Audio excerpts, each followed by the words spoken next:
ask you a quick question? Sure. I've seen Good morning. I've seen there's been reporting that the Justice Department is actually investigating whether companies are price fixing on egg prices. Yes. Do you have any comment on that? So we're still looking into that. I don't Step to have. the mics, please. Oh yes. Thank you. Thank you. We're well. Good morning, everyone. First of all, the question on the Justice Department and egg prices is an important one. We are not read in on that just yet, but we're looking into it. We're more focused on how we bring the price of eggs down in the avian bird flu for everyone. A good piece of news we just got in the last day or two is that the average cost of a dozen eggs has now gone down $1.85 since we announced our plan about a week and a half ago on February the 26th. So listen, we're going into Easter season. This is always the highest price for eggs. We expect it to perhaps inch back up, but a good piece of news since we released our plan about a week and a half ago. Secretary, what's your message to farmers worried about tariffs, retaliatory tariffs, and the uncertainty? The uncertainty is real, and the farmers and our ranchers are concerned.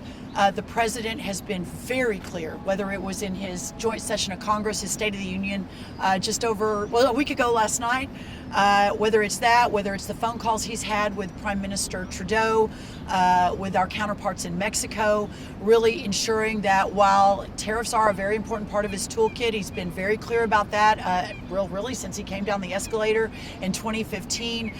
They continue to be an important part of his vision, and we're effectuating that vision. But there's also no doubt, and as I mentioned, as he has said, he always has our ag producers back and the farmers and the ranchers. The conversation he had with Justin Trudeau a couple days ago that was reported, where he got very colorful and very feisty with Trudeau about the 250% tariffs that we're putting on our dairy products. That's ludicrous and insanity, and someone has to right-size the ship.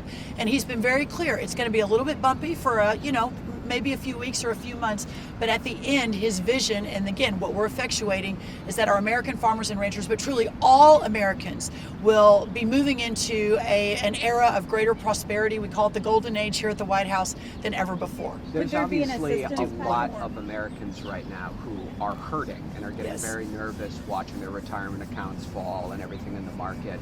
Can you promise them that in the long run, this pain those Americans are feeling today is worth it?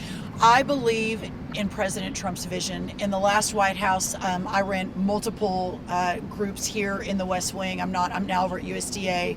I saw firsthand his commitment, his passion for the everyday American, but especially those Americans with the least among us. I think it's really important to realize that Americans knew exactly who they were voting for on November 5th of last year, that he won all the swing states, he won the popular vote. Americans believe in his vision, and so as we move forward and as we're effectuating that vision, he is bold and he is fearless and he is unequivocal in his beliefs and what he believes will bring greater prosperity to America and truly make America great again. And what an honor to be part of that team. God bless y'all. Thank you so much. Really good to see you.